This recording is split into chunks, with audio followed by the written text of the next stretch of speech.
Hello everyone. मेरा नाम है मनीष कुमार और आज मेरे द्वारा सुनिए यशपाल जी द्वारा लिखी कहानी दूसरी नाक। कहानी शुरू करने से पहले मैं आपको बता दूं कि कहानी किस चीज़ पर आधारित है। कहानी में एक लड़का है जो एक लड़की को पसंद करता है और जैसे तैसे अपने घर वालों को मनाकर उससे शादी कर लेता है। शादी के कुछ समय बाद ही उसे अपनी बीवी पर शक होने लगता है। उसे लगता है उसकी पीठ पीछे उसके गाँव वाले उसकी बीवी को इम्प्रेस करने के चक्कर में हैं। कहानी इसी घटना पर आधारित है। तो चलिए शुरू करते हैं हमारी आज की कहानी दूसरी नाक।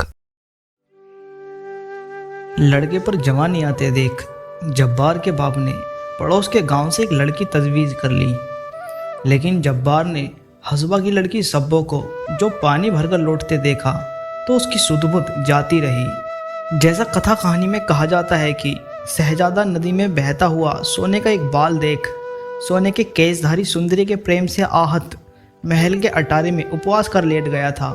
बहुत कुछ वैसा ही हाल जब्बार का भी हुआ। मुँह से तो कुछ ना कह सका, पर शीतल शरीर, चेहरे का रंग उड़ा हुआ, कुछ खोया खोया सा वह रहने लगा। माँ बाप ने उसकी हालत देखकर सलाह की। मुँह दर मुँह नहीं, पर उसे सुनाई दिया कि ब्याह जल्दी ही उसका हो जाएगा। लड़की भी बच्चा नहीं, बिल्कुल जवान है। समसल की बड़ी बेटी जहुन्ना। आसपास के 4 गांवों में एक ही लड़की है। पानी का बड़ा मटका सर पर उठाकर धमकती 2 मील चली जाती है। घर भर का काम संभालती है अभी से। यहाँ आ जाएगी तो जब्बार की माँ को भी चैन मिलेगा। बूढ़ी हो गई है बेचारी, पर जब्बार को इससे भी कुछ तसल्ली ना हुई। वह अक्सर लंबी लंबी हाएं खींचकर चुपचाप पड़ा रहता। एक रोज माँ ने आंख में आंसू भरकर अपनी कसम घराकर पूछा तो उसने सच कह दिया। जहुन्ना की बात सुनने से भी उसने इनकार करके कहा, या तो हसबा की बेटी सब्बो, नहीं तो बस कुछ नहीं। माँ बाप ने बहुत समझाया। उसे सुनता देखते तो आपस में जहुन्ना की तारीफ और सब्बों की निंदा करने लगते। फिर भी जो लोग ऐसी बेशर्मी से ब्याह करते हैं उनकी कितनी निंदा होती है। यह सब वे लड़के को लोकोक्तियाँ, अलंकार और रूपक द्वारा समझाकर हार गए, पर धुन का पक्का जवाब ना माना तो ना माना। बेटे की जिससे हार मान बूढ़ा गफ्फार एक रोज हसबा से बात करने गया। जब वह लौट कर आया तो क्रोध से उसकी आंखें लाल और ग्लानि से चेहरा विरूप हो रहा था।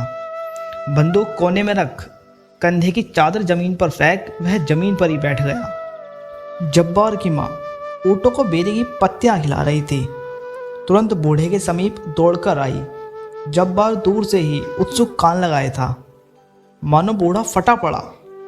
ऐसे नालायक बेटे से बेऔलाद भला। जब्बार की माँ ने घबराकर बेटे की बलाएं अपने सर लेते हुए नाक पर हाथ रखकर पूछा, हाय हाय हुआ क्या?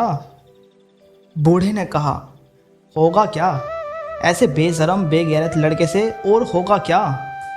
तमाम इज्जत खाक में मिल गई और घर मिट्टी में मिल जाएगा। माँ ने फिर बलाएं लेकर पूछा, हाय हुआ क्या? ऐसा क्यों कहते हो? बाप ने कहा, अगर इसके ऐसे ही मिजाज थे तो यह कलाद के खान के यहाँ पैदा क्यों नहीं हुआ? जानती है हसबा ने क्या कहा? सीधे मुंह बात भी नहीं की। कहती है सब्बों की बात तुम मत सोचो, उसे वो ब्याहेगा जो 250 रुपये की गठरी बांध कर लाएगा। 250 रुपये की बात सुनकर जब्बार की माँ की आंखें ऊपर चढ़ गई।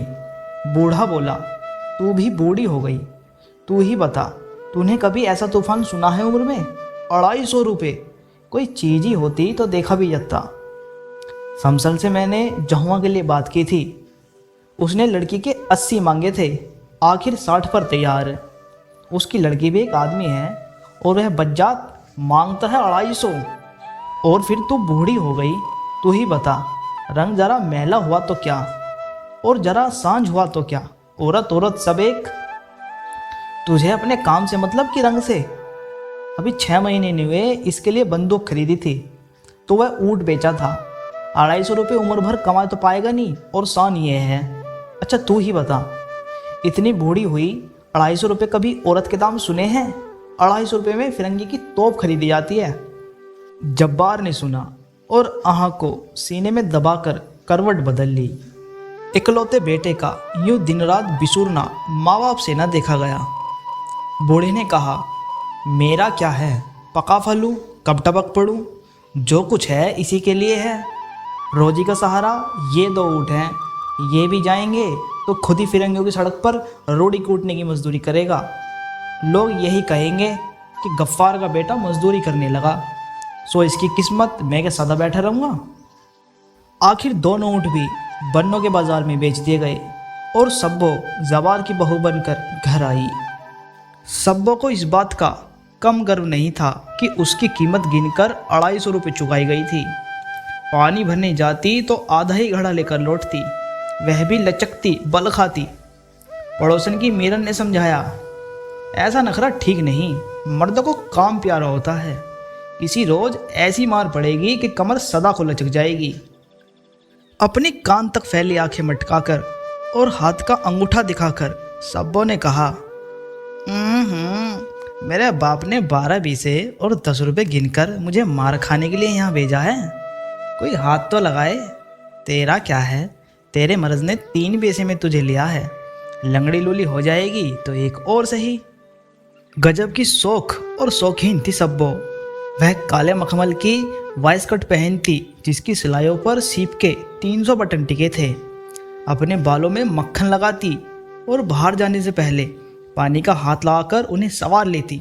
महीने में 2 बेर अपने बाल धोती। जब्बार की माँ यह सब देखती और नाक पर हाथ रखकर पड़ोसिन से कहती, देखो तो 250 रुपये देकर ब्याह किया, पर मुझे क्या आराम मिला, इसे तो अपनी नखरुसी छुट्टी नहीं।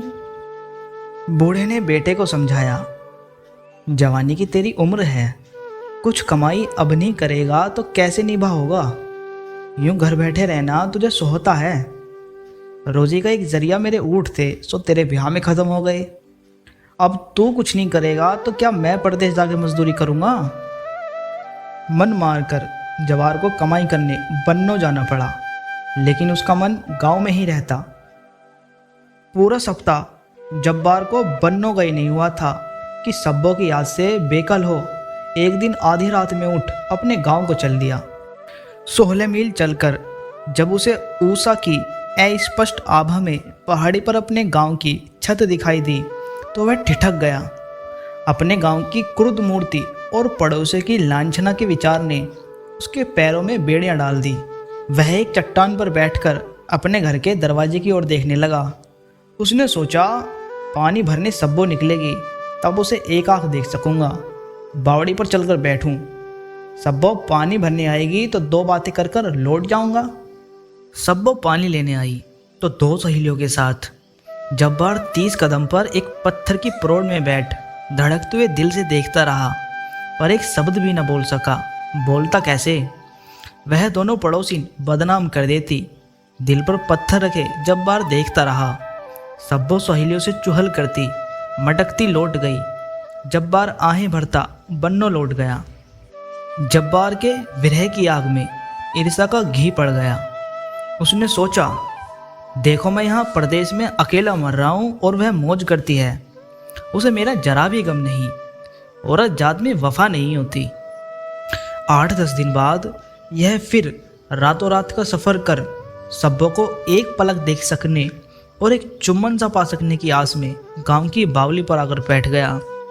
परंतु वह अकेली नहीं आई, पड़ोस की 3 सहेलियों के साथ अटखेलियाँ करती आई।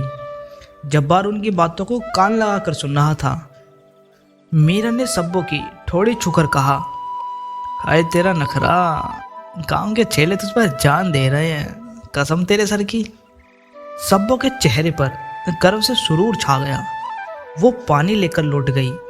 जब्बार की छाती पर मानो 100 मन का पत्थर आ गिरा, पर बेबस था। अब उसके मन में संदेह का अंकुर और जमा।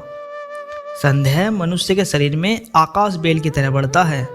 उसके लिए जड़िया बुनियाद की जरूरत भी नहीं, वह कल्पना के आकाश में ही पुष्ट होता है। संदेह को निश्चय का रूप लेते भी देर नहीं लगती।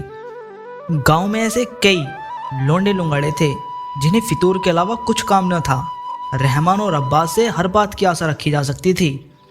और फिर यदि दाल में कुछ काला नहीं तो मीरा ऐसी चर्चा क्यों कर रही थी? और सब्बों की है चटक मटक किसके लिए है? देखो उसे मेरा जरा भी गम नहीं और मैं मरा जा रहा हूँ। जब्बार लहू के घूंट पी पी कर रह जाता। उसने सोचा, रुपया कमाने के लिए ही तो वह घर से दूर यहाँ पड़ा है। यूं 8 आने 10 आने रोज में रुपया नहीं कमाया जा सकता। घर लौटने की आग ने उसे बावला कर दिया। एक दिन मौका देख उसने एक हाथ मार ही दिया। किस्मत अच्छी थी, वह पकड़ा भी नहीं गया और 150 रुपया कमाकर 1.5 महीने में घर लौट आया। जब्बार के बाप को हौसला हो गया, बेटा भूखा नहीं मरेगा। जैसे नील का दाग कपड़े को नहीं छोड़ता, वैसे ही जिस मन में एक बार संदेह प्रवेश कर जाता है उसे छोड़ता नहीं। जब्बार ने सब्बों से पूछा, क्यों, जब मैं बन्नों में था तो खूब मजे उड़ते थे। सब्बो भी नीली मजदूर न थी। चमक कर उसने पूछा, कैसे मजे, किससे मजे उड़ते थे। जब्बार ने कहा, क्यों, गांव में कम आदमी हैं, रहमान है, अब्बास है, खूब बनाव सिंगार से पानी लेने जाना होता था। सब्बों ने कहा, मैंने कभी किसी सरी की तरफ आंख उठाकर देखा हो तो मैं मर जाऊं, नहीं तो मुझ पर झूठा इल्जाम लगाने वाला मर जाए। जब्बार ने तड़प कर पूछा, तू बन ढनकर अपना हुस्न दिखाने नहीं जाती थी। सब्बों ने उत्तर दिया, मैं क्यों जाऊंगी दिखाने किसी को, कोई मरा घूरे तो मेरा क्या कसूर। जब्बार ने चुटिया कर पूछा, तो यूं बन ढनकर दिखाने को निकलती क्यों है। अपने सौंदर्य के अभिमान में सर ऊंचा कर सब्बों ने कहा, मैं क्या करती हूँ, अपना मुंह काला कर लूँ, मैं जैसी हूँ वैसी हूँ। जब्बार बड़े यत्न से सब्बों की चौकसी करने लगा। वह सब्बों से 100 कदम दूर पर भी आदमी देख पाता तो उसे यही संदेह होता कि वह उससे आंख लड़ा रहा है। कुछ दिनों में उसका खाना पानी हराम हो गया। किसी मुसाफिर को गांव से गुजरकर देखकर भी उसे यही शंका होती कि संभव है कि सब्बों की रूप की ख्याति सुनकर ही यह आदमी इधर आया है। सारा गांव उसे सब्बों के पीछे पागल दिखाई पड़ने लगा। एक रात जब्बार ने सब्बों से पूछा, आज तू बाहर से लौट रही थी, तब राह में मुस्कुरा क्यों रही थी। उत्तर में सब्बों ने कहा, मैं कहाँ मुस्कुरा रही थी। जब्बार ने कहा, और वे सब आदमी खड़े हुए क्यों देख रहे थे। अपने रूप की महिमा के संकेत से पुलकित होकर सब्बों ने उपेक्षा से उत्तर दिया, मैं क्या जानूं। होठ काटकर जब्बार ने कहा, बहुत घमंड होगा हुस्न का, नाक काट लूंगा। सब्बों का मन गुदगुदा उठा। उसने कह दिया, 12 बीसे और 10 रुपए की नाक है, और मन मन मुस्कुराने लगी। सब्बो सो गई, परंतु जब्बार की आंखों में नींद कहाँ। उसने पुकारा, सुन तो, लेकिन कुछ उत्तर ना आया। जब्बार ने सोचा, देखो तो घमंड इसका, मैं बेचैन पड़ा हूँ और ये मजे से सो रही है। यह सब घमंड हुस्न का है। इस हुस्न के पीछे गांव के बदमाश पागल हैं। मेरी क्या आबरू। अगर यह हुस्न ना होता तो क्या मेरी आबरू यूं मिट्टी में मिलती। ऐसे हुस्न का क्या फ़ायदा। गंभीर होकर इस समस्या पर विचार कर उसने सोचा, आबरू नहीं तो कुछ नहीं, और यह हुस्न सब लोग देखते हैं, मेरा इस पर क्या कब्जा। जब तक यह हुस्न रहेगा तब तक मुझे आबरू और चैन कहाँ मिल सकता है। रात के सन्नाटे में जो विचार उठते हैं वे बहुत उग्र होते हैं। दिन की तरह उस समय विचारों को बाधित करने वाली सैकड़ों उलझनें नहीं रहती। इसलिए भक्त समाधि रात में लगाते हैं, कातिल कत्ल रात में करते हैं, चोर चोरी रात में करते हैं, और विरह भी रात में ही पागल हो उठते हैं। जब्बार अंधेरे में आँख खोले सब्बों के रूप के कारण होने वाले सब अनर्थ पर विचार कर रहा था। वह अनर्थ उसे अपरिमेय जान पड़ा। उसे सहन करना बिल्कुल संभव न था। उसने सिरहाने से पैना छुरा उठाया और अंधेरे में टटोल कर सब्बों की नाक पकड़ ली। एक ही झटके में नाक काटकर उसने फेंक दी। सब्बो चीख उठी। जब्बार की माँ उठकर दौड़ी। रोशनी जलाई गई। पड़ोस के लोग दौड़ आए। जब्बार का बाप गुस्से में गालियां दे रहा था और दूसरे लोग इलाज बता रहे थे। एक बुढ़िया ने चिल्लाकर कहा, अरे जल्दी से कोई भेड़ बकरी का ताज़ा गरम गरम जिंदा गोश्त का टुकड़ा लाकर इसकी नाक पर रख दो, नहीं तो लड़की मर जाएगी। जब्बार की माँ ने घबरा कर कहा, इस वक्त भेड़ बकरी कहाँ। जब्बार खड़ा सुन रहा था। सब्बों की नाक उसने इसलिए काटी थी कि वह केवल उसी की होकर रहे।